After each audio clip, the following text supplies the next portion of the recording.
선생님께서 너무 멋진 인트로덕션을 해주셔가지고 아주 출발이 좋은 것 같습니다. 귀한 시간 함께 해주신 여러분들 감사하고요. 일당 100 이런 말을 하는데 오늘 오신 분들은 일당 100만 역할을 하시는 분들이다. 예, 그렇게 생각합니다. 한 사람이 제대로 서면은 우리 이재명 대통령은 대통령의 한 시간은 5,200만 시간이다 이렇게 말씀하시더라고요. 예. 속으로 대통령의 한 시간이나 나의 한 시간이나 동일한데 왜 약간 농담처럼 그렇게 생각하기도 했고요. 어쨌든 대통령의 한 시간이 국민을 대표해서 일거수일투족이 우리들에게 선한 영향, 긍정적인 영향, 또 혁신적인 영향을 주기를 바라고요.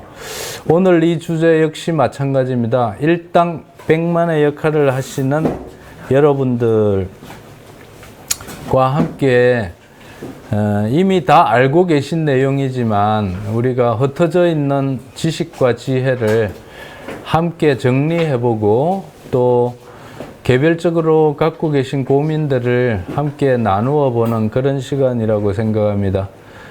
이미 알고 계신 내용들이지만 제가 뭐 새롭게 가르쳐 드릴 내용 없고요. 오히려 실무에 계신 여러분들로부터 제가 배울 점이 많을 거라고 생각합니다.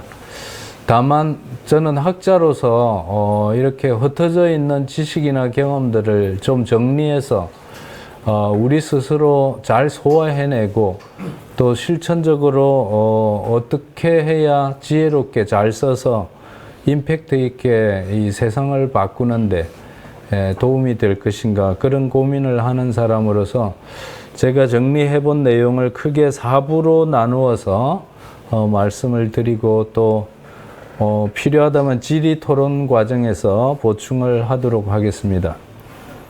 크게 이렇게 4부로 나누었고요. 1부부터 보도록 하겠습니다. 그러니까 1부의 내용이 이제 기후위기 자본주의가 문제다 이런 제목인데 여러분들은 자본주의가 뭐라고 생각하십니까? 예, 오래 기다리면 안 되죠. 쉽게 이야기하면 돈 놓고 돈 먹는 사회입니다. 예. 그냥 노름판처럼 돈 던져놓고 돈 먹는다 그러면 노름판이 되니까 돈을 투자해서 생산수단과 노동력을 산 다음에 상품을 만들어서 이 상품을 시장에 팔아서 더 많은 이윤을 버는 시스템이라고 말할 수 있죠. 그러니까 돈 놓고 돈 먹는데 그 원리가 자본을 투자해서 상품을 만들어 가지고 그 상품을 시장에 판 다음에 이윤을 남기는 시스템이다. 여기서 중요한 것은 이제 인간 노동력이 들어가야 비로소 이윤의 원천이 되는 잉여 가치가 생기는 거죠. 근데 이제 흔히 우리는 자본주의를 비판적으로 분석할 때 인간 노동력에만 주목하기 쉬운데 따지고 보면 인간 노동력만으로는 상품이 되지 않습니다. 상품을 만들 적에는 자연에서 오는 원료, 에너지, 뭐 기계까지도 다 자연에서 오는 것이죠. 그것들에 이제 인간 노동이 가해져야 비로소 잉여 가치를 포함한 상품이 만들어지는데 그 과정에서 자연이 파괴가 되거나 또는 자연을 파괴하는 이산화탄소, 메탄가스, 아산화질소 등등의 온실가스 같은 것이 나오게 되고 또 반면에 쓰레기가 나온다든지 수질오염, 토질오염 등등 오염 문제도 발생하게 됩니다. 이 모든 과정들이 보면 자본주의가 이 오늘날처럼 편리하고 빠르고 안락한 삶을 만들어내는 기초이기도 했지만 동시에 우리 삶을 불편하게 만드는 지금 지구온난화로 상징되는 기후위기, 6차 대멸종, 각종 오염과 쓰레기 문제, 그리고 자연자원의 고갈 특히 그 중에서도 화석 연료로 말미암아서 이 석탄, 가스, 석유 이런 것들을 이제 에너지로 씀으로써 그동안 발전을 많이 했지만 그 발전의 대가가 오늘날 기후 위기로 이제 오게 되는 그런 메커니즘을 보여주고 있습니다. 그걸 제가 이제 하나의 도식으로 표현한 그림이 바로 이것이고요. 위축은 자본의 축입니다. 돈을 가진 기본 자본금이 되겠죠. 돈을 가진 진영에서 여러 가지 상품을 삽니다. 땅과 건물과 원료와 기계, 에너지 등 다 생산 수단에 속하고요.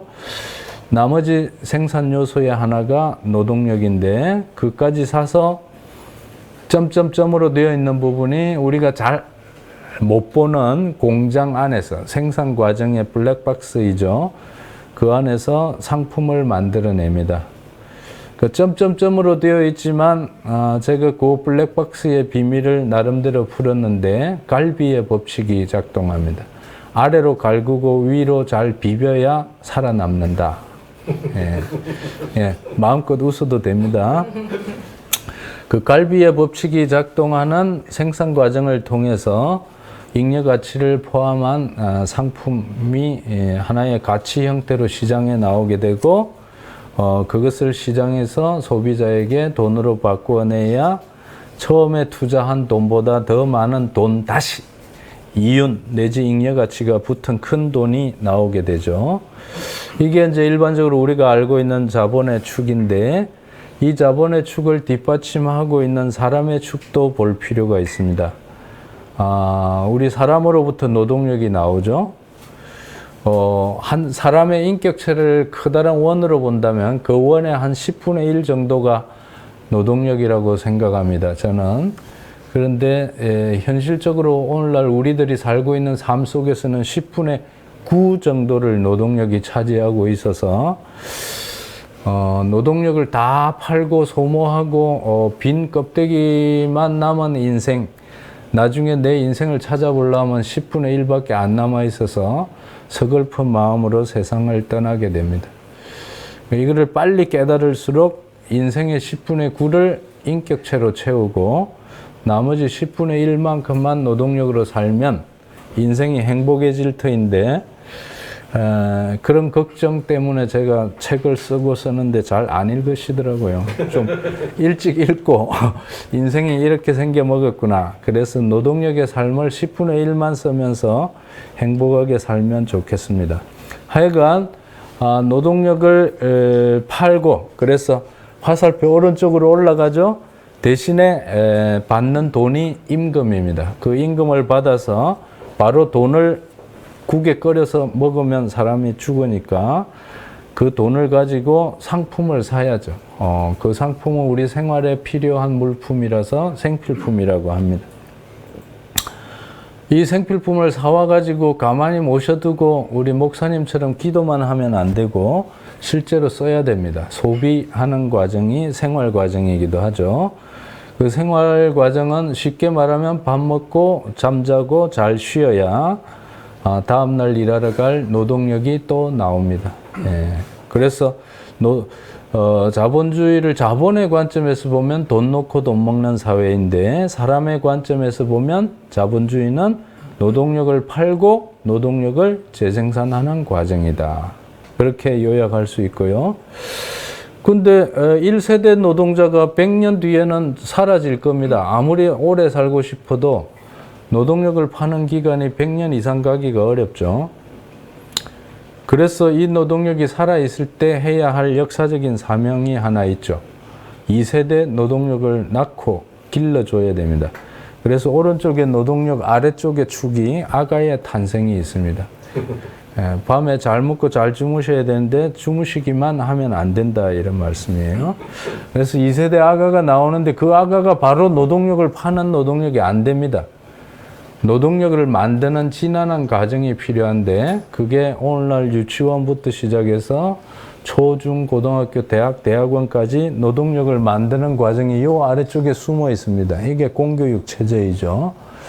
그래서 우리 인생이 아가의 탄생부터 시작해서 노동력 만들어서 노동력 파는 과정까지가 우리 인생을 형성하고 있는데, 노동력 패러다임으로 인생을 이해하다 보면 이렇게 노동력을 만들고 노동력으로 출발해서 노동력으로 끝나는, 어찌 보면 성공하더라도 비참해지고 실패하면 더 낭패가 되는 인생살이를 하고 있는 것이 자본주의 사회 경제 구조다, 이렇게 말씀드릴 수 있습니다. 이 그림 가지고 우리 인생을 다 설명할 수 있거든요. 근데 오늘 이제 주제와 관련해서 문제는, 지구가 뜨거워지고 올여름 경험하셨듯이 한쪽에는 폭염, 한쪽에는 폭우, 봄에는 산불이 일어나더니 또 여름에는 홍수로 말미암아 산청 같은 경우에는 한 마을이 사라지는 사태가 발생했습니다. 지금은 한 마을이 피해를 입는 정도일 수 있지만, 시간이 갈수록 한 나라 전체가, 사실 섬나라, 투발루 같은 섬나라는 물속으로 가라앉는 그런 사태도 보여주고 있습니다. 나중에는 지구 전체가 인간이 살기 힘든 곳이 되지 않을까, 그런 이야기를 하기도 하고요. 그럴 적에 인류가 문제냐 지구가 문제냐 이런 논쟁도 좀 있죠. 약간 곁다리 논쟁이긴 하지만, 쓸데없이 지구 걱정하지 말고 인류 너희들이나 걱정해라. 지구는 오히려 인류가 사라지고 나면 잘 보관한다. 그래서 괜히 지구를 위하여 이런 소리 하지 말고 네 자신이나 잘 챙겨라 라고 이야기하는 분들도 계십니다. 저는 맞는 말이라고 보고요. 오히려 인류가 삶의 방식을 바꾸지 않으면 인류 스스로 멸망할 뿐만 아니라 지구에 복원력이 있다고 하더라도 상당한 타격을 입히고 떠날 가능성이 높다, 이렇게 생각합니다. 그렇다고 해서 제가 당장 인류의 멸종이 올 것 같다, 큰일 났다, 이렇게 또 너무 조급하게 접근하는 거는 좀 조심해야 된다라고 생각합니다. 특히 유치원 아이들이나 초등학생 아이들한테 그런 이야기를 해주면 바로 아이들이 그냥 모든 것 손 놓고 아무것도 해봐야 소용없다, 이런 식으로 이제 가버리니까, 우리는 어떠한 절망적인 상황이 오더라도 아무것도 할 수 없다가 아니라 무엇이라도 해야 된다, 이런 관점으로 접근할 필요가 있다고 생각합니다. 근데 이제 가만히 따지고 보면 이런 지구 온난화를 부른 과정이 뭔가를 찾아보니까, 제 나름대로 찾아본 결과는 아무래도 자본주의다. 왜냐하면 원시 공동체 사회, 신석기 시대 이후로 인류가 농사를 지으면서 살았는데 그게 10,000년 내지 12,000년밖에 안 됩니다. 그리고 그 안에 고대 노예제 국가가 있었고 중세 봉건제 사회가 있었죠. 그리고 이제 자본주의 사회가 있고 사회주의나 공산주의도 존재했고 있었지만, 가만히 따지고 보니까 봉건 시대까지만 해도 자연의 품 안에서 살았어요. 그래서 지금처럼 기후위기 문제가 이 전 인류를 위협하는 그런 시대는 없었던 거죠. 그리고 반면에 자본주의 사회는 아까 초두에 말씀드린 것처럼 원료 채굴 과정에서 생산 과정, 또 이 물자를 소비하는 상품들을 소비하는 과정, 이 모든 과정들이 온실가스를 만들어내는 과정이기 때문에 결국은 자본주의가 문제다라고 이제 결론을 내릴 수밖에 없고요. 그래프로 증명을 제가 증명하기보다 이미 나와 있는 자료를 제가 모은 거에 불과합니다. X축에, 가로로 된 X축에 일자가 보이시죠? 요 1은, 예수님 탄생 이후의 1년이에요. 서기 1년. 서기 1년부터, 저 숫자는 2016년으로 나왔지만, 2025년까지 연장해도 마찬가지입니다. 그러니까 1인당 국민소득 수준이 예수 탄생 이후로 1700년, 1800년까지 그렇게 변동이 없다는 거예요. 약간 올라갔겠죠. 예? 그리고 지금처럼 잘 살게 된 세상은 불과 100년도 안 됐다는 이야기예요. 최근에 급격하게 올라가기 시작했습니다. 그걸 이제 학자들은 2차 대전 이후에 국민소득이 폭발적으로 증가했다. 그러니까 국민소득이 폭발적으로 증가했다는 건 생산과 소비가 폭발적으로 증가했다. 그걸 학술용어로 대가속화 시대 이런 표현을 쓰기도 하죠. 자, 그렇게 되는 과정은 당연히 지구의 자원을 그만큼 오른쪽으로 갈수록 폭발적으로 많이 쓰게 되었다. 이런 이야기입니다. 이것도 X축은 연대입니다. 그러니까 오른쪽으로 갈수록 급격하게 올라갔고 이 오른쪽에 상승하는 저 오른쪽 부분이 주로 2차 대전 이후의 과정이다. 이렇게 보는 겁니다. 그것만큼 CO2와 같은 온실가스가 많이 나오게 되는 것이죠. 우리가 알기로 산업혁명이 언제쯤입니까? 1700년대 후반이잖아요. 그죠? 증기기관 나오고 한 게 1780년대거든요. 그게 이 부분이잖아요. 산업혁명 이후에 100년이 흐르고 200년 가까이 흘러도 그렇게 심각하지 않았어요. 그냥 바닥을 기고 눈에 띄지도 않습니다. 이것은 비유하자면 마치 우리의 어머니 세대가 빨래 들고 빨래 비누 가지고 시내가에 가서 빨래하는 정도인 거예요. 그러니까 분명히 빨래는 하는데 오염이 별로 안 되는 거예요. 지구의 자정 능력 안에서 살았다는 거예요. 그만큼 생산력이 낮았기 때문에 소박한 수준이었다. 타격을 크게 입히지 않았다. 그런데 지금으로 올수록 여기는 이제 이산화탄소 배출만 본 것이긴 하지만 상징적으로 그러니까 온실가스 모든 온실가스를 이제 이산화탄소로 환산해 가지고 이렇게 계산하기도 하거든요. 근데 이제 여기서는 이산화탄소만 본 건데도 이게 오른쪽으로 갈수록 기울어지고 좀 엄격하게 보면 2차 대전 이후에 심해졌고요. 그것도 또 쪼개서 보면 흥미롭게도 1989년 소동구 붕괴 이후에 그래서 1990년대 이후에 고삐 풀린 자본주의 그러니까 자본주의 중심의 세계 체제가 거의 단일화된 그 시점에서 더욱더 폭발적으로 증가함을 알 수가 있습니다. 그 결과 온도 변화가 이렇게 오른쪽으로 달려올수록 열탕지구 그러니까 지구 온난화가 아니라 지구 열탕화 글로벌 워밍이 아니라 글로벌 보일링이다 이런 용어가 나올 정도로 그렇게 심하게 되었다는 거고요. 물론 역사적으로 보면 이 푸른 시절이 소빙하기 막 갑자기 추워졌던 시기도 있었다 합니다. 그런데 그럼에도 불구하고 전체적으로는 따뜻한 방향으로 올라와서 지금은 뜨거워서 살기가 힘들어진 그런 시기까지 왔다. 그래서 어떤 학자는 자본주의야말로 셀프 디바워링 디바워 하면 탐욕스럽게 막 먹다 이런 거 아니겠습니까? 셀프 디바워링 소사이어티다 이런 표현을 쓰는 학자도 있습니다.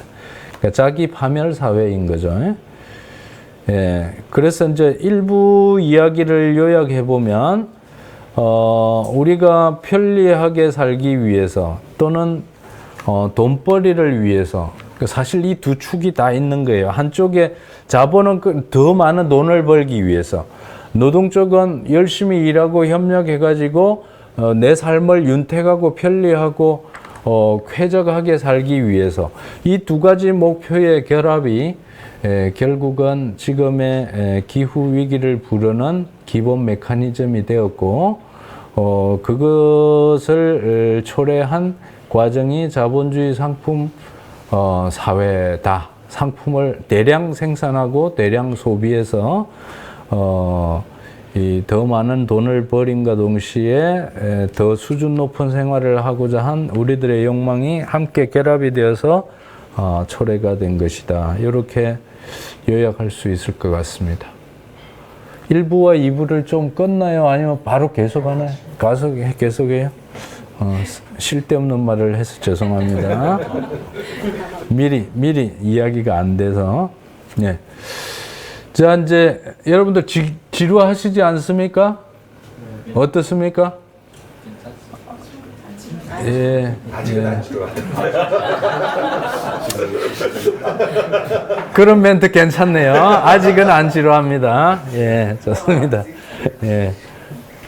제가 가끔씩 농담도 하고 질문도 드리고 이래야 되는데, 워낙 또 시간적인, 이 제약을 받고 있어서 조금, 좀 몸이 건조하게 진행하는 것 같아서 여쭤봤고요. 30년 이상 고민한 주제를 1시간 만에 요약하려고 하니까 제 자신도 아주 빡셉니다. 마치 엑기스를 전해드리듯이 군더더기 없이 말씀드리려고 노력합니다. 예. 2부의 제목을 약간 도발적으로 정해봤습니다. 도산세상과 온실가스. 예. 이 도산세상은 세상이 무너질 것 같다라는 느낌과 함께 도시화, 산업화, 세계화, 상업화가 문제다. 이런 문제의식입니다. 그러니까 순서는 조금 바뀔 수 있습니다. 상업화를 앞으로 돌려도 됩니다. 상업화, 도시화, 산업화, 세계화. 어쨌든 도산 세상이 다가오고 있는 것 같다.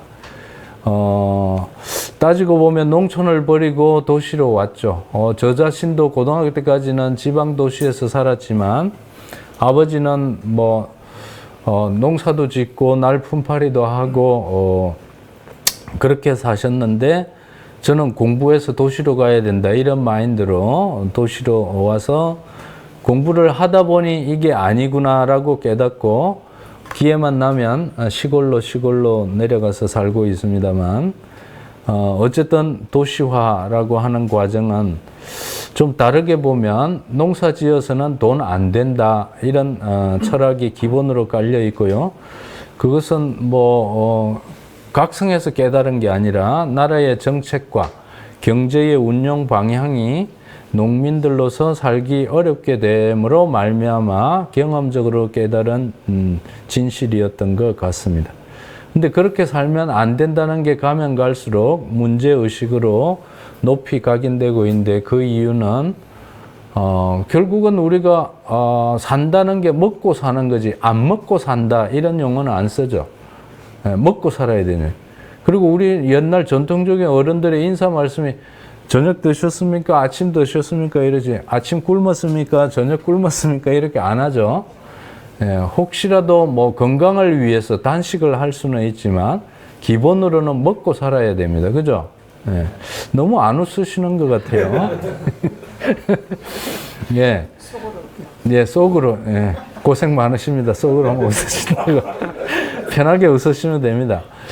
예, 산업화, 자본주의 산업화가 문제인데, 그야말로 문제는 사회주의나 공산주의도 자본주의 산업화에 대한 깊은 성찰이 없이 너무 따라했습니다. 예를 들면 레닌도 자본주의를 비판한 테일러리즘을 비판했으면서도 그 테일러리즘 시스템을 그대로 포드 시스템이나 테일러 시스템을 러시아에 도입했던 그런 걸로 볼 때 산업화는 사실은 자본주의 산업화나 비자본주의 산업화나 산업화가 문제다 이런 관점이고요.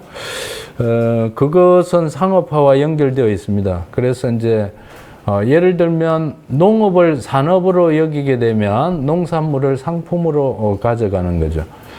축산업도 가정에서 한두 마리 가축을 키우고 오래간만에 자식들을 위해서 보약을 만들어준다 이런 차원에서 가슴은 아프지만 도축하기도 했는데 그게 아니라 축산업이 되어버리면 수십 마리, 수백 마리, 수천 마리의 동물들을 사육하고 그 과정에서 이상한 먹이를 먹이고 움직이지 못하도록 만들고 힘이 약해지니까 온갖 항생제 주사까지 나아가면서 육고기를 길러가지고 우리는 도시에서 금요일마다 불금이라 하면서 맛있게 먹고 한 10년 동안 먹고 나서 병 들어가지고 나중에 서울대 병원에 가서 암 치료하고 장렬하게 돌아가시죠.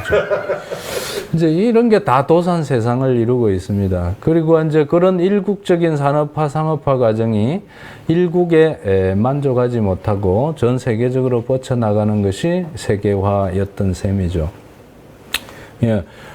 최근의 세계화는 그런데 초창기의 세계화는 노예무역 또는 플랜테이션 농업에 이르기까지 다양한 형태의 세계화가 지금까지 진행이 되어 왔고요. 트럼프는 이 세계화로 말미암아 지금까지 이득을 얻었던 경제 체제가 손해보는 것 같다 이런 느낌이 드니까 다시 문을 걸어 잠그는 형태로 이상한 형태로 나오곤 있지만 그럼에도 불구하고 세계화 자체가 폐기된 것은 아니죠. 예. 지금도 최근의 모습 속에서 숙련 노동력은 좀 문을 열어주어서 그 기술을 약탈해 가려고 하는 모습을 보이고 있습니다. 예, 어쨌든 이런 도산 세상을 만들어 나가는 이 도시화, 산업화, 세계화, 상업화 과정에서 어떻게 해서 온실가스가 오고 어떻게 지구온난화가 이루어지는가를 제 나름대로 간략하게 요약하면 이 그림 속에 들어 있습니다. 기본적으로 우리는 태양으로부터 빛과 열을 받아야지만 광합성도 하고 뭐 온도도 좀 어느 정도 따뜻해져야 되거든요. 안 그러면 햇빛을 계속 안 받으면 냉각이 되어 버린다고 합니다. 그래서 사실 우리가 햇빛 며칠만 못 쬐도 막 좀 춥잖아요. 그런 걸로 볼 때 필요는 한데 열을 쬐고 또 일부는 반사되어서 나가야 되는데 나갈 이 에너지가 중간에 온실가스 때문에 가로막혀서 나가지 못해서 다시 들어오니까 이제 뜨거워지는 거예요. 마치 우리가 비닐하우스 안에 들어가면 따뜻한 기운 때문에 어떤 경우에는 숨쉬기도 힘들어지는 원리처럼 독일 말로는 트라이브 하우스 에펙트라 그러죠. 그 온실, 트라이브 하우스가 온실입니다. 온실. 그러니까 온실 효과가 나타난다. 이제 그런 말을 쓰는데요. 이 온실가스 때문에 이제 주로 온실가스 때문에 지구가 뜨거워지는 게 이제 지구 온난화의 핵심 메커니즘이고요. 그럼 온실가스는 도대체 무엇을 말하느냐? 97년도 교토 어정서에서 6대 온실가스를 지목했습니다. 잘 아시다시피 이산화탄소, 메탄가스, 아산화질소, 수소불화탄소, 과불화탄소, 불화유황 이런 것들인데요. 이게 바로 우리가 도산 세상을 만드는 과정에서 경제개발, 경제발전, 경제성장이라는 이름으로 생산하라, 생산하라, 소비하라, 소비하라, 채굴하라, 채굴하라 이런 과정들 속에서 나왔고요. 그럼 좀 더 구체적으로 어디에서 어떻게 많이 나오는가를 제가 살펴봤더니 이렇게 압축이 됩니다. 이산화탄소가 6대 온실가스 중에 가장 비중이 높습니다. 80~90%에 해당하고요. 전기와 열을 생산하는 발전소, 제조업이니까 공장인 거죠. 그리고 우리 차량 배기가스, 여기서 이제 나오는 거고요. 양적으로는 아래로 갈수록 줄어드는데, 온실 효과, 쉽게 말해서 온실 효과 차원에서 독성이라고 보면 그 독성은 메탄가스는 수십 배 높아요. 이산화탄소보다. 작게는 20~30배, 많게는 80배 높다고 하더라고요. 아산화질소, 수소불화탄소 수천 배 올라가고 이쪽 내려오면 수만 배 독합니다. 그러니까 양은 굉장히 소량이지만 내려갈수록 그 온실 효과라고 하는 차원의 독성은 수천 배, 수만 배로 늘어난다. 그러면 이런 온실 가스들은 어디에서 나오느냐? 이산화탄소는 좀 전에 말씀드린 발전소와 공장과 차량에서 나오고요. 주로 물론 가정에서도 부분적으로 나옵니다. 예를 들면 예전에 뭐 TV 뉴스에 나와가지고 난리가 나는데 고등어 너무 많이 구워서 나왔어요. 뭐 이런 이야기처럼 뭐 부분적으로 있습니다만 그게 주는 아니고 주로는 이런 데서 나오는데 은폐하느라고 집집마다 고기 굽지 마라 뭐 이런 소리 하는 거죠. 그 다음에 이제 메탄가스가 5% 정도 차지합니다. 상당한, 나머지 중에는 상당한 퍼센트인데, LNG라고 하는 게 액화 천연가스인데, 보통 우리가 천연가스 내지는 가스라고 말하죠. 이 가스가 메탄가스에서 온다는 거죠. 이 메탄가스는 이산화탄소에 비해서 온실 효과가 수십 배 높은데 양은 적지만, 그래서 석탄 화력 발전소가 문제다. 그래서 발전소를 왜 LNG 발전소로 바꾸는 경향이 있거든요. 그것 때문에 전국 곳곳에서 싸움도 있는데 전혀 답이 아닌 거예요. 오늘 제 강의를 대통령이 들으셔야 LNG 발전소가 문제가 많다는 걸 아실 텐데, 이런데 오시라 하면 안 오죠. 서운하게도. 책을 보내드려도 잘 안 읽는 경향이 있습니다.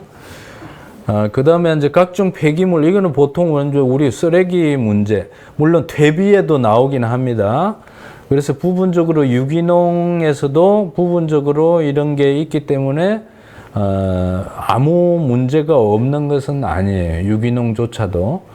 그렇지만 지금까지의 경제 방식 중에서는 유기농, 소농으로 유기농을 하는 그런 공동체, 이런 해법들이 그나마 가장 건강한 해법이 아닌가 하는 제안들이 많이 나오고 있고, 저도 공감하는 바입니다. 그 다음에 이제 대량 축산. 그러니까 이 축산이라고 하는, 사람도 방귀를 뀌지만, 뭐 사람이 살아나가는데 방귀 나오는 거야 어쩔 수 없다고 하더라도, 물론 고기를 많이 먹으면 더 많이 나온다고 합니다. 소화하는 과정에서. 근데 대량 축산업에서 이 수천 마리 또는 수백 마리의 동물들이 메탄가스를 한꺼번에 쏟아내는 것, 이런 것들도 엄청나게 이제 문제다라고 보고, 그러니까 우리가 고기를 안 먹으면 죽는다 이래 되면 어쩔 수 없이 받아들여야 되는데, 고기를 안 먹고 식물이나 다른 대체물로 얼마든지 살아갈 수 있다면, 가능하면 대량 축산을 안 하는 게 합리적인 길이 아닌가, 이제 그런 제안들이 나오고 있죠. 저도 동의하는 바이고요. 아산화질소 같은 경우 석탄 비료 소각장. 자, 그 다음에 수소, 불화탄소, 가불화탄소, 육불화항은요, 그야말로 우리가 편리하고 첨단 기술의 시대로 달려갈수록 이게 많이 나온다는 거예요. 뭐냐 하면 우리 에어컨, 냉장고, 각종 스프레이, 뭐 머리에 뿌리는 거 포함해서요. 그 다음에 이제 반도체니까 컴퓨터, 또 뭐 있습니까? 휴대폰, 각종 가전제품, 전자제품, 이런 것들이 다 이산화탄소에 비해서 양은 아주 적지만 수천 배, 수만 배의 온실 효과를 내는 물질들이 여기에서 나온다는 겁니다. 이것은 제가 뭐 가설적으로 만들어낸 게 아니라 과학자들이 연구한 결과를 정리한 것에 불과합니다. 어쨌든 이걸 우리가 객관적으로 받아들인다면, 그러면 보십시오. 발전소 덜 가동하고 축소하거나 제조업 줄이거나 차량을 줄이거나 대량 축산을 줄이거나 석탄 비료를 덜 쓰거나 소각을 덜 하거나 쓰레기가 덜 나와야 되겠죠. 각종 첨단 기술 제품도 덜 쓰는 방향으로, 안 쓰거나 덜 쓰는 방향으로 가야 합리적으로 지구 온난화를 예방하거나 피해 갈 수 있는 방법이 나올 텐데, 대통령의 정책을 읽어봐도 말로는 기후위기에 대응해야 된다고 하는데 이런 걸 줄이자는 제안이 별로 안 보이죠. 그리고 또 다른 쪽에서는 코스피 5천을 또 달성해야 된다는 목표까지 제시하고 있으니까, 이런 문제의식과 얼마나 이렇게 궁합이 잘 맞아 들어갈지에 대해서 상당히 우려가 생깁니다. 저는 이재명 대통령이 성공하기를 바라는데, 안타깝게도 이런 내부적인 모순이 이제 있다는 것이죠. 그것은 우리 대통령뿐만 아니라 전 세계적으로, 트럼프 같은 경우는 좀 더 한심한 경우이고, 또 세계 곳곳에서 준동하고 있는 극우 정치인들의 모습을 보면 아예 기후위기를 부정하고 있거든요. 그거는 거짓말이야, 가짜 뉴스야, 또 자기들 소수의 이익을 위해서 만들어낸 무슨 공작인 것처럼 이렇게 이야기하는데, 지구를 걱정하고 있는 과학자들의 연구 결과를 진지하게 들여다보면 무엇이 가짜 뉴스인지 알 수 있게 되죠. 예. 좀 이 이야기는 복잡하기는 한데 빨리 보면, 우리가 노동력을 상품화해서 노동력을 팔고 임금으로 그러니까 상품을 생산하고 또 그 속에서 임금을 받고 또 상품을 사주고 이러는 과정이 온실가스 만드는 과정으로 연결이 되더라는 거예요. 우리의 삶 자체가 그렇게 되어 있는 거예요. 그러니까 이 메커니즘을 거꾸로 돌리려면 처음부터 다시 생각해야 되는 거예요. 우리 어린아이들 어린 시절부터 엄마 아빠랑 행복하게 함께 사는 과정이 무엇인가에 대해서 다시 생각해보고, 열심히 공부해서 취업하자가 아니라 열심히 공부해서 취업 안 하고도 살 수 있는 방법을 연구해보자. 이래 돼야 되는 거예요. 제대로 된 학교라면. 좀 이상하죠? 예. 그 다음에 인간적인 필요를 충족하는 경제가 아니라 무한한 이윤을 추구하는 경제가 되다 보니까 어느 정도까지만 생산하고 스톱이 없다는 거예요. 만약에 인간적인 필요를 충족하자 그러면, 우리 가족을 위한 집을 짓는다 그러면 집 한 채만 지어도 끝나지 않겠습니까? 좀 욕심 부리더라도 2채 정도 지으면 되지. 집을 계속 1년 내내 짓고 또 내년에도 또 짓고 죽을 때까지 집 질 필요가 없잖아요. 그게 인간적인 필요의 관점에서는 스톱의 선이 있다는 거죠. 충분함의 원리가 작동하는데, 자본의 이윤 욕망은 충분함의 원리가 없다는 겁니다. 영원한 불만족성이라고 표현할 수 있죠. 자본의 이유는 영원한 불만족에 빠져 있다. 그러니까 무한 생산하다 보니까, 또 무한 생산하면서 유행이나 디자인을 바꾸거나 그 광고를 통해서 우리 소비자의 욕망을 끊임없이 무한정 만들어 나가잖아요. 휴대폰 쓸 수 있는데도 3년 만에 바꿔줘야 되고, 또 바꿀 수밖에 없게 디자인을 또 절묘하게, 그 의도적 진부화라고 그러죠. 계획적 진부화.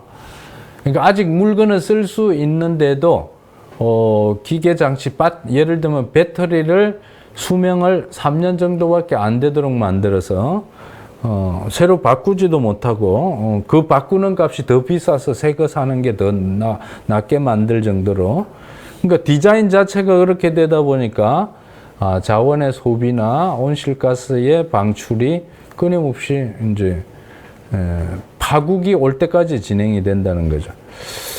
우리들 자신도 이런 행복한 인간관계, 사람과 사람, 사람과 자연의 행복하게 서로 공존하면서 살아가는 그런 관계 속에서 행복을 찾는다기보다도 물건이나 사회적 지위나 재산 속에서 행복을 찾다 보니까 인정받고 남을 평가하는 것도 그런 시선으로 보다 보니 끊임없이 또 이런 축적 메커니즘, 소유의 메커니즘에 빠져들어가고 자본주의 이윤 시스템과 동일시하게 되는 거죠.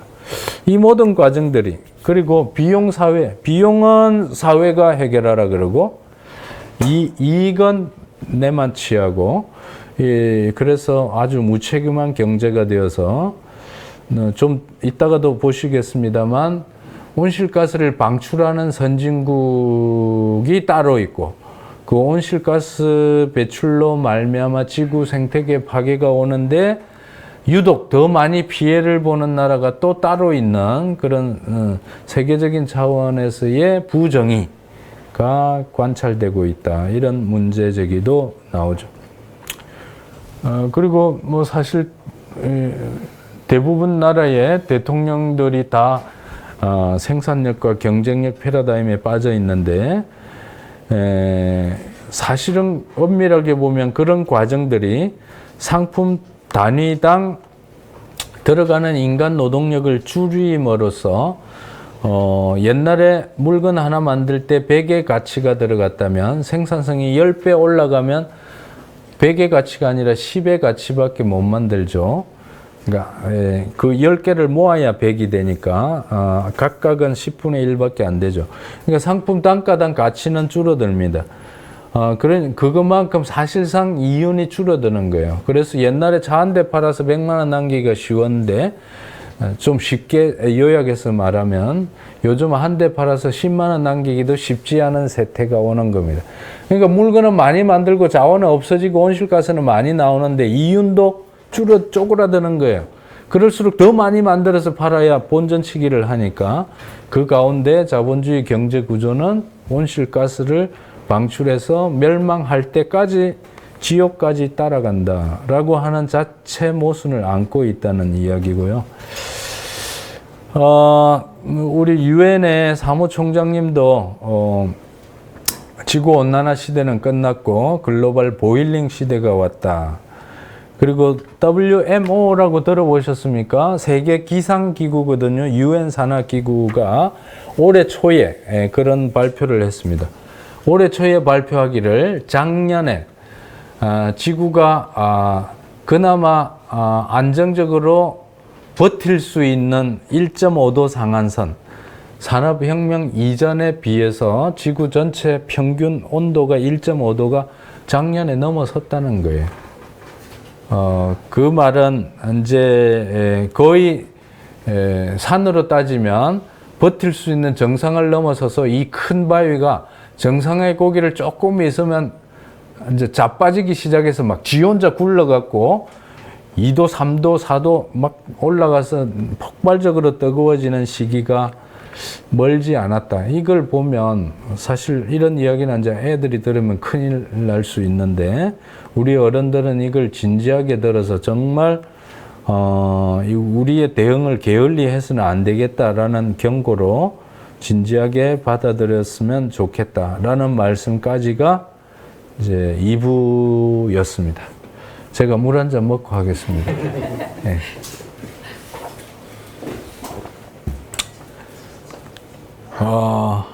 너무 빡세죠? 재밌습니다. 재밌습니까? 예. 이 정도는 뭐 까이까? 감사합니다. 예.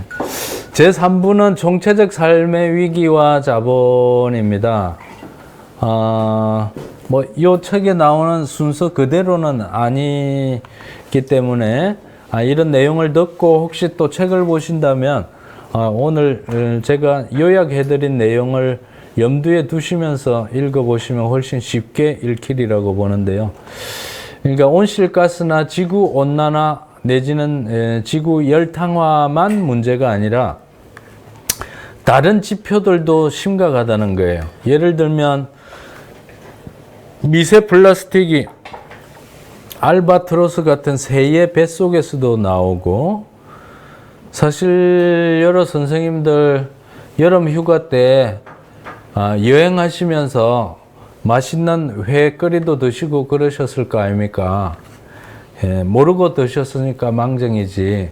그 물고기 뱃속에 미세 플라스틱이 얼마나 있는지 잘 모르죠. 예. 혹시 병이 나더라도 모르고 병 나는 게 낫지 알고 있으면 괜히 건강한데도 속이 이상해지는 것 같고 그렇지만 평소에 우리가 이런 문제의식은 공유할 필요가 있다. 제가 여기 신용카드가 있는데요. 우리가 먹는, 알게 모르게 먹는 미세 플라스틱의 양이 일주일에 이거 하나만큼씩 먹는다고 합니다. 예. 만약에 아무 생각 없이 먹다 보면 진짜 그럴 것 같습니다. 그런데 이제 좀 이런 문제의식을 가지면 비교적 조심해서 이렇게 식생활을 하시면 하나밖에 없는 부모님이 주신 또는 하늘이 준 이 소중한 인생을 뭐 제가 200년 살자 이런 취지는 아니고 그냥 주어진 평균 80년 인생을 건강하게라도 살려면 비교적 이런 문제의식을 가지고 평소에 건강하게 살아야 되고 또 건강하게 살 수 있는 조건이 될 수 있도록 하기 위해서 공기와 흙과 물, 그리고 거기서 생산되는 음식물들이 깨끗하게 나올 수 있도록 정책적으로, 사회적으로, 제도적으로 이런 게 바뀌어야 되겠다. 이런 문제의식을 우리가 공유해야 되지 않는가 이런 생각을 합니다. 공감하십니까? 네. 여러분들 어릴 적에 약수통 들고 부모님들과 함께 뒷산에 올라가신 적 있으시죠? 그 약수터가 오늘날 점점 개수가 늘어났습니까? 현상 유지되고 있습니까? 줄어듭니까? 예, 줄어들죠. 제가 유도신문 했습니까? 아니면 현실 그대로 말씀하신 겁니까? 현실 그대로. 그러니까 현실 그대로 보니까 공기도 오염되고 수질도 오염되고 토양도 오염되고 있습니다. 그 배경을 가만히 살펴보면 그동안 우리가 화학 비료를 너무 많이 쓰고 농약을 너무 많이 쓰고 공장에 오폐수가 너무 많이 나오고 생활 오폐수가 많이 나오고 지나치게 산과 들과 강을 개발하고 이 모든 게 다 그 원인이 되는 것이죠. 예. 그러니까 온실가스만 문제가 아니라는 거예요. 그죠? 예. 투발루 같은 나라, 고위 공무원이 수상회의를 하면서 우리나라가 잠기고 있다라고 하는 걸 세계적으로 뉴스에 내보낸 일도 있고요. 오른쪽의 지도는 대한민국도, 언젠가, 2000 이게 몇 년이죠? 2100년 시뮬레이션입니다. 저는 2100년까지 갈까도 그렇게 확신을 하기가 좀 어려워요.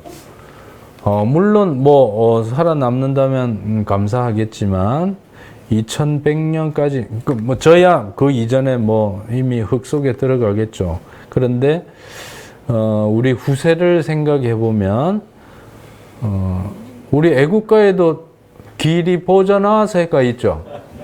길이 보전이 안 될까봐 걱정스럽다 이거예요. 애국가나 주구장창 물었는데 진짜 길이 보전할 거를 고민할까를 물어보면 고민 안 하고 있는 것 같아.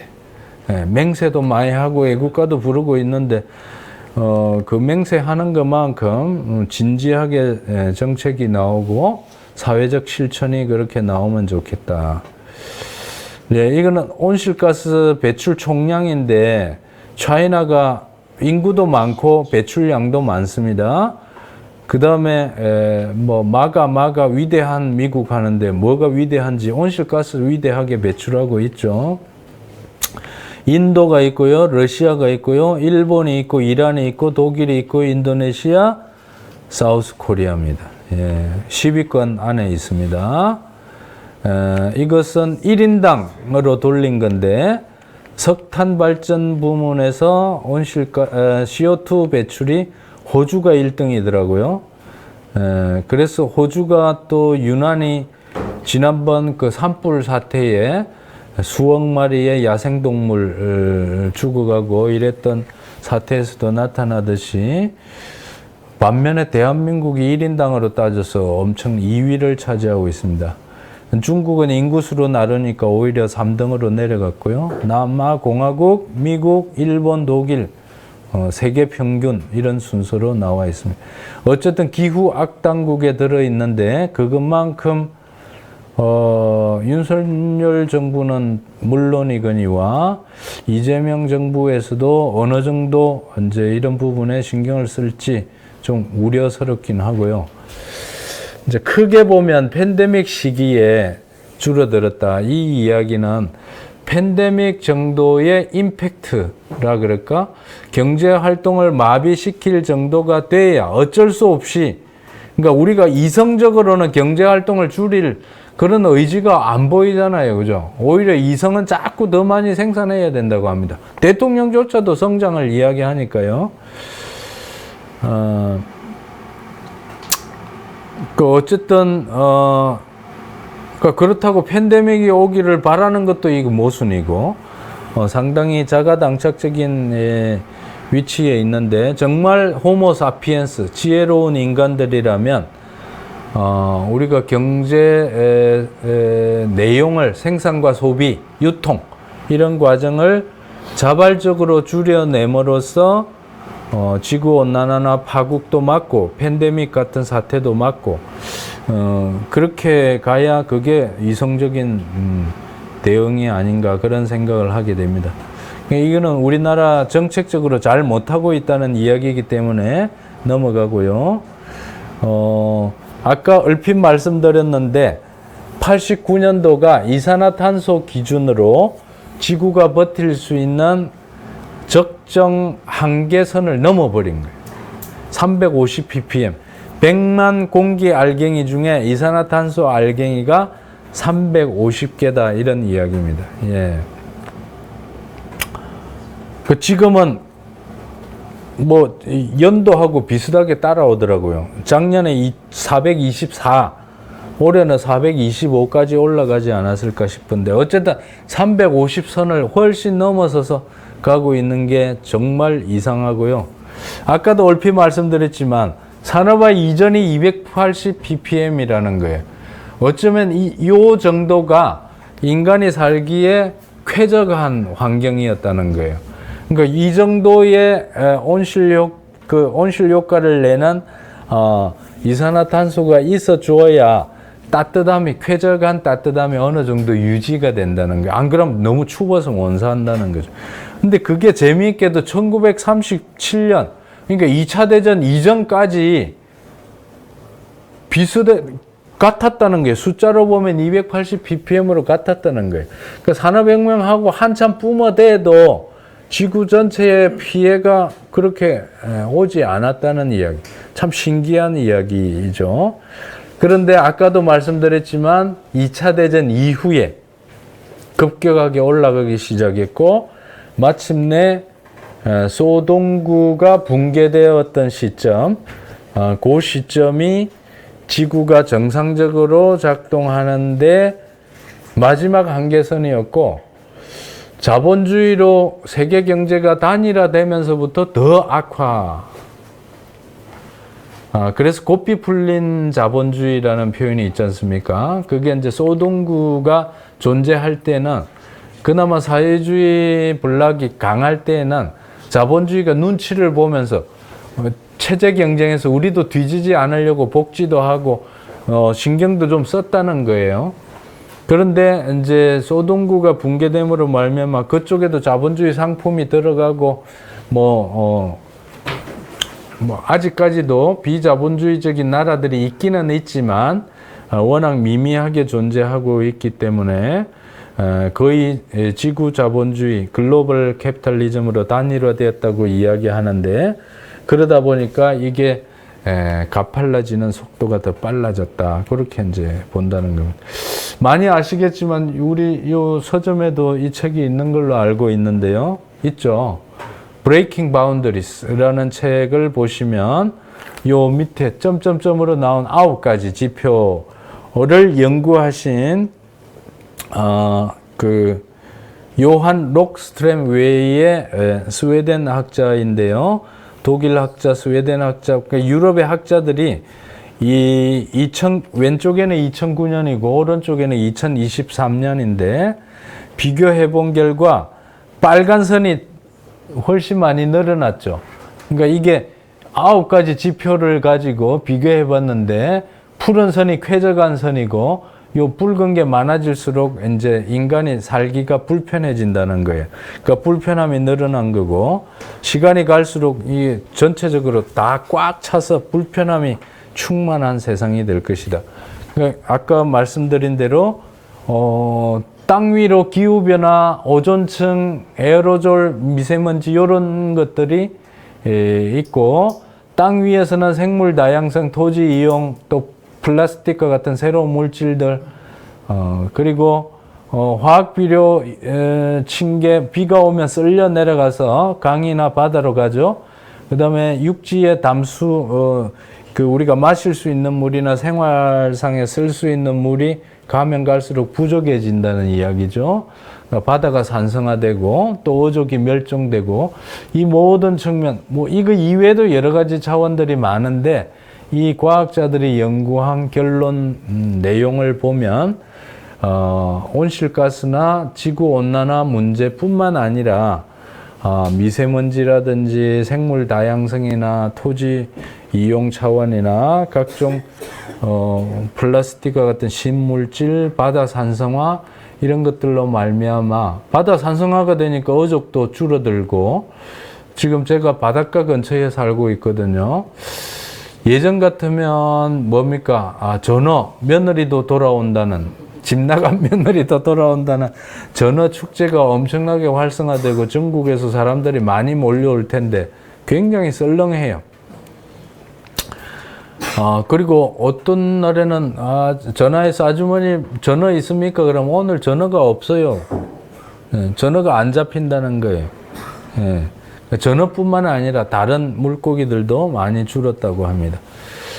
그러니까 어찌 보면은 인류가 한쪽으로는 발전한다고 하는데 다른 쪽으로는 삶의 토대 자체를 파괴하는 어리석음을 범하고 있고, 그것을 학자들은 비유해서 우로보로스라는 뱀이 있거든요. 신화에 나오는 뱀, 우로보로스, 에릭 식톤이라고 하기도 하고.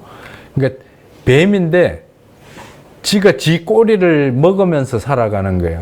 그러니까 자기가 자기 몸을 쥐어 뜯어 먹으면서 살아가는. 그러니까 인류로 비유하자면 인류 자기 삶의 토대를 파괴하면서 잘 산다고 춤을 추고 축제도 벌이고 하는데 점점 삶의 토대가 붕괴되는 그런 과정을 우리가 빨리 깨달아야 되지 않은가라는 말씀으로 3부를 정리하고요. 그러면 이제 진짜 중요한 게 이 대응 방식인데, 저는 결론적으로, 이 자본주의가 문제가 아니냐, 참, 이런 이야기를 하기는 쉽지 않습니다. 대부분 보면 탄소가 문제니까 탄소를 줄입시다.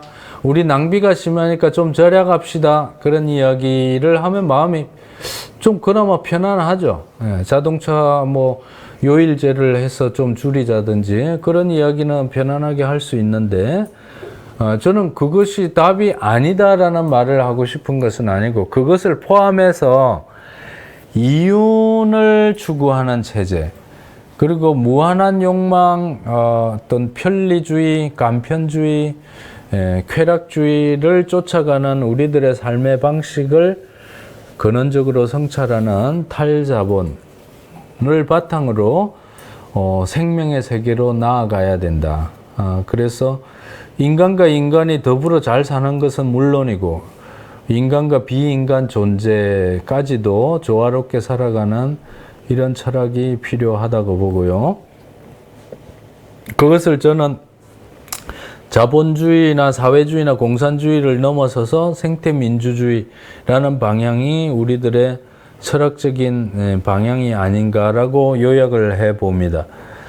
그것은 자본주의에 대비된 자본이 아니라 약간 좀 제가 트릭을 부려본 건데, 사실 원래는 자본이 하나의 개념이잖아요. 근데 물자 내지는 자본, 돈이 본이 되는 게 아니라 사람이 본이 되는 자본주의를 근본으로 하되, 그럼 딱 돌려서 말하면 민주주의가 되겠죠. 근데 이제 그 인간이 중심이 되더라도 그게 인간만 중심으로 하는 게 아니라 생명이 공존하는 걸로 가자. 그래서 생태민주주의 이 개념이 이제 종합적으로 제가 결론으로 도출하는 것이다. 그렇게 정리해 보았고요. 큰 차원에서는 우리 개인적인 사소한 쉽게 할 수 있는 것부터 나부터 시작해서 차츰차츰 넓혀 나가고, 우리 햇빛 발전소라든지 지역 공동체라든지 유기농 운동이라든지 또 생태 시민 학교라든지 등등 아이들 교육에 있어서도 생태 전환 교육이라든지 다양한 이런 활동들이 필요한데, 기본적인 사회 경제 구조가 탈자본으로 가기 위해서 이 가치 증식 운동이나 물신주의나 우리들이 태어나서 교육받고 취업하고 때때로 간간히 투표를 하는데 더 많이 성장하자는 사람에게 표를 주고 이렇게 가서는 안 되겠다라는 이런 좀 이제 사회 구조적인 차원에서의 문제의식을 갖추면서 개별적인 실천을 하자. 이제 그 말씀을 드리고자 하는 겁니다. 왜 탈자본이 필요하냐면 자본주의 이 구조, 생산과 소비에 이르는 그런 과정들이 인간과 자연을 분리하고 이 모든 분리를 기초로 해서 이루어져서 돌아간다는 거예요.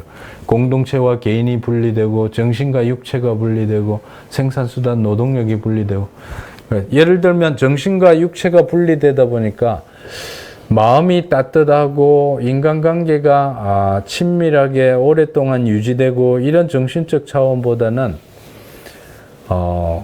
명함 속에서 지위가 어떻게 되고 재산이 얼마나 불어나고 뭐 사회적 지위가 얼마나 높고 권력이 얼마나 세고 이런 쪽으로 자꾸 달려가는 거죠. 뭐 심지어는 막 육체를 뜯어 고쳐 가지고 탤런트처럼 만들고 모 영부인처럼 만들고 이런 식으로 이제 약간 정신 분열이 일어나는 거죠. 공동체와 개인의 분리가 될수록 자본에 유리하죠. 예를 들면 한 마을에 공중전화 하나를 걸고 마을이 공동 사용하는 것보다 집집마다 전화기 한 대씩 있는 게 낫고 또 집집마다 전화기 한 대를 공유하는 것보다 온 식구가 각자 한 대씩 전화기를 가질 때 자본주의는 발전하는 거죠. 자꾸 개인 쪽에서 더 이상 쪼갤 수 없는 존재가 개인이라는 인디비듀얼이라는 말 자체가 인디바이드잖아요. 디바이드를 더 이상 하지 못한다는 뜻이거든요. 더 이상 쪼갤 수 없는 존재로 물론 토막 살인 사건도 있긴 있지만 그것은 예외적인 경우이고 합법적인 경우에서는 더 이상 쪼갤 수 없는 존재가 개인이거든요. 이제 그런 상태로 만들어 놓고 개별적으로 상품을 팔아먹고 또 하나로도 만족 못하게 유행과 광고를 통해서 끊임없이 상품을 바꾸어 나가도록 만드는 과정이야말로 야만적인 세상을 만들어 문명 자체가 야만의 문명이 되어버린 거죠. 자본주의 문명이 자연과 인간의 정신을 파괴했다는 차원에서 그리고 남녀가 공존하고 서로 존중하고 위해주면서 살아도 모자랄 판인데 끊임없이 차별하고 경쟁시키고 그러는 과정들 역시 이 자본주의의 토대를 이루고 있습니다. 그래서 그 결과가 경제위기, 사회위기, 생태위기로 나타나고 있고 기후위기는 생태위기의 일부인데 그 이전에도 우리는 사회위기로서 가장 대표적인 게 공부 못하면 먹고 살기 힘들다. 인류대학 못 가면 낙오자가 된다. 이거 자체가 이미 사회위기인 거예요. 한 아이가 태어나서 그 소중한 아이들이 생명체 내지 인격체로서 죽을 때까지 존중받고 살아도 모자랄 판인데 그런 사회적 삶의 위기가 이미 구조적으로 내장되어 있는 거죠. 공부와 취업을 못하면 살아가기 힘든 거. 경제위기는 자본 자체가 아까 가만히 보면요, 자본주의는 인간관계를 사물화시킵니다. 그 다음에 질적인 거를 양으로 만듭니다. 그리고 그 양을 추구하는데 만족이 없이 무한대를 추구합니다. 요 세 가지만 딱 정리하더라도 자본주의는 우리가 조건 없이 추종해야 할 수 있는 그런 체제가 아님을 알 수 있죠. 예. 친밀하고 따뜻한 인간관계 속에 사람이 인정을 나누면서 물질적으로 좀 가난하더라도 서로 돕고 살 수 있을 때 행복하게 살 수 있다면 그걸 바탕으로 물질적으로 조금씩 향상하는 거 그거는 괜찮아요. 그런데 관계를 희생시키면서 물질적인 생산에 치중하다 보니까 지금과 같은 파탄이 오게 됐고요. 그다음에 이제 그거와 바로 연동된 게 질적인 차원을 양으로만. 그래서 돈, 숫자, 개수. 어린 왕자라는 책에도 어른들은 숫자를 좋아해 이런 표현이 나오거든요. 모든 걸 숫자로 표현하고 그 숫자가 많아지고 늘어날수록 좋아하는 그 시스템. 그리 되다 보니까 어떤 삶의 이야기가 사라지고 내 경험과 서사와 스토리, 또 희로애락 속에서 나오는 우리들의 애환, 그 애환과 슬픔을 이겨내는 그 고난 극복의 과정에서 감동, 이런 것들이 사라지고 오로지 돈, 얼마짜리 명품을 샀느냐, 금 거북이를 몇 개 줬느냐, 그것을 통해서 얼마나 높은 지위를 획득했느냐, 그런 게 중요해진 세상이 되었고요. 모 대통령 부부를 통해서 절실하게 깨닫는 시기를 경험했죠. 네. 웃으라고 했는데 별로 웃기는 이야기는 아닌 것 같습니다.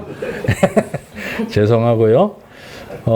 그 다음에 이제 그런 양을 추구하다 보니까 끊임없는 불만족, 영원한 불만족에 되어서 어찌 보면 자가당착적인 독일 속담에도 있고 베르톨트 브레히트 시에도 나오는데 사람들은 자기가 걸터앉은 나뭇가지를 부지런히 자르고 있다. 예. 그럼 자기가 걸터앉은 나뭇가지를 잘라가지고 퉁 떨어지는데 옆 사람이 툭 떨어져서 죽는 거를 보고 아이고 안 됐네 하고 또 자기 나무를 또 자른다는 거예요. 이제 그렇게 살아가고 있는 모습이 지금 우리가 살아가고 있는 모습이다. 아까 얼핏 말씀드렸는데 왼쪽의 나라들은 오른쪽의 나라들이 이제 온실가스 배출 상위권 국가이거든요. 이산화탄소뿐만 아니라. 근데 보통은 이제 우리가 글로벌 노스라 그러고 이거는 글로벌 사우스라 그러죠. 좀 잘 사는 선진국이죠. 물론 저 호주하고 뉴질랜드는 이제 좀 예외입니다만. 그러니까 비교적 이제 호주는 어찌 보면 지 책임을 지고 있어요. 지가 많이 방출하고 지가 피해를 입고 있으니까. 그죠? 근데 이제 저런 유럽, 또는 미국, 북미, 시베리아, 중국, 이런 데는,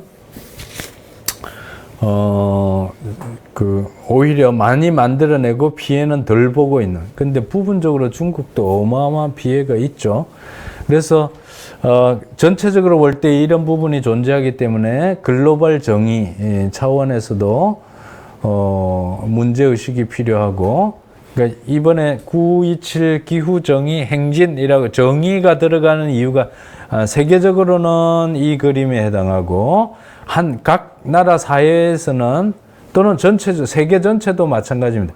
상위 한 50%가 상위 10% 부유층이 한 50%의 책임이 있고, 그래서 전체적으로 보면 이게 80대 20 사회, 20대 80 사회 내지는 10대 90 사회 이야기가 있는 거예요. 뭐냐 하면 상위 10%는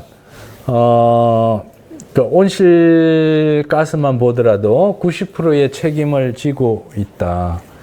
그래서 어떤 해법을 이제 우리가 추구할 적에도 이런 책도 나와 있습니다만, 부자들이 책임감을 가지고 좀 더 많이 내어서 이 돈과 기술을 가지고 또 후진국들이 생존의 위기에 있는 나라들을 도와주면서도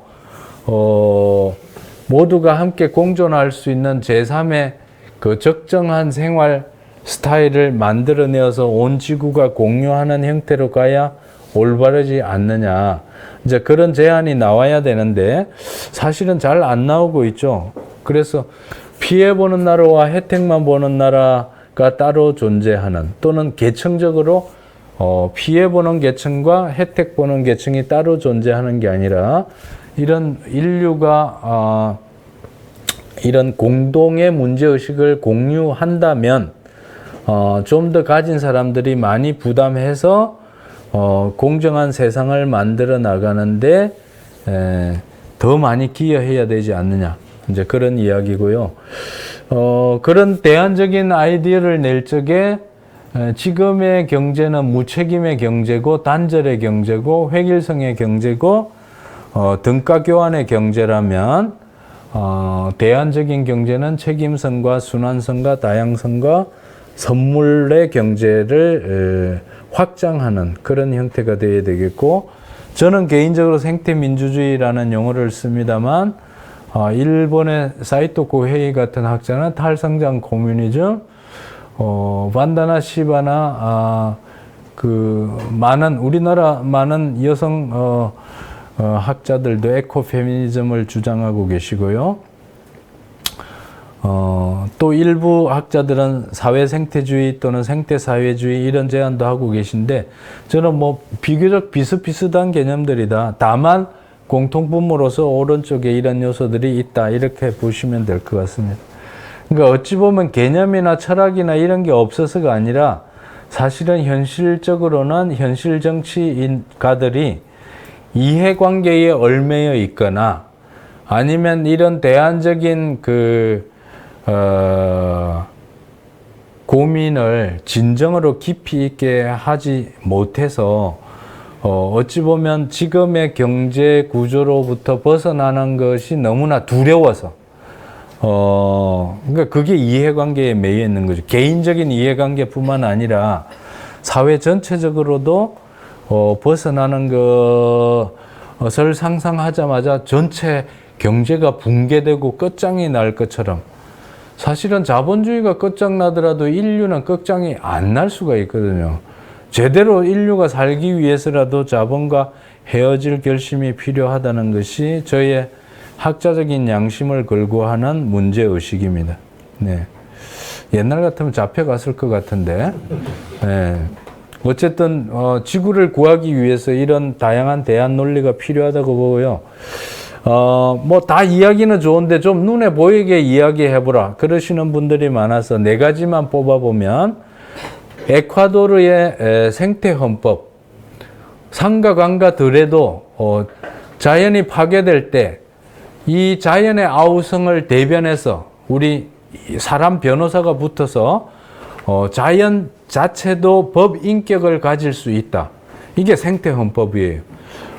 한두 나라가 아니고 상당히 많은 나라가 채택하고 있고, 그 첨단 자본주의를 걷는다는 미국 안에서도 일부 주나 일부 시에서 이런 자연의 권리 조례를 제정해가지고 강의 이름으로 재판을 걸 수 있도록 합니다. 그래서 심하게 파괴되는 개발 사업에 대해서 강의 소송을 제기할 수 있습니다. 변호사만 붙으면 얼마든지 할 수 있거든요. 이번에 새만금 마침 오늘 새만금 1심 행정법원에서 그 시민들의 문제 제기, 우리 수락갯벌을 살려야 된다. 수락갯벌이 승리를 했다고 합니다. 마음의 박수를 치면서 앞으로 이것이 2심, 3심까지 승리해서 생태헌법을 만드는데 중요한 계기가 되었으면 좋겠다. 이런 바람을 가져보고요. 두 번째로는 72년부터 부탄이라고 하는 나라에서 국민 총행복을 국정지표로 삼고 가고 있어요. 그러니까 우리나라 대통령, 이재명 대통령조차도 여전히 GNP, GDP 개념에서 벗어나지 못하고 있는데, 제발 이런 이야기를 좀 깊이 새겨들어서 국정지표를 바꿔보겠습니다 라고 나오면 정말 좋겠고요. 그 다음에 소농 중심의 생태마을 공동체. 사실 우리가 먹고 산다 그랬잖아요. 소농 내지 유기농 중심으로 생태마을 공동체가 모든 경제의 기본이 되었으면 좋겠고요. 이것은 또 다른 한편으로 중앙 집권형 국가 통치 형태가 아니라 지방 분권형 마을 단위로 갔으면 좋겠다. 그래서 저도 약 20년 전에 마을 이장 생활을 5년 한 적이 있는데, 그 당시도 그런 칼럼을 쓴 적이 있습니다만, 국정 운영을 전국 이장연합회가 하면 좋겠다. 예. 물론 그러기 위해서는 당장 뭐 어려울 것 같습니다. 이장들도 마인드가 어떤가에 따라 다르니까, 대부분의 이장들은 별 마인드 없이 그냥 박수치기, 박수 부대이니까 의식적으로 철학이 있고 소신이 있는 젊은이들이 많이 가셔서 이런 어떤 사회적인 정의나 생태 전환에 관한 문제 의식을 가지고 마을 이장이 많이 나와서 그 이장 연합체가 전국 국정을 운영하는, 그래서 더 이상 국회의원도 대통령도 필요 없는 나라가 되었으면 좋겠다는 바람을 가져봅니다. 안 됩니까?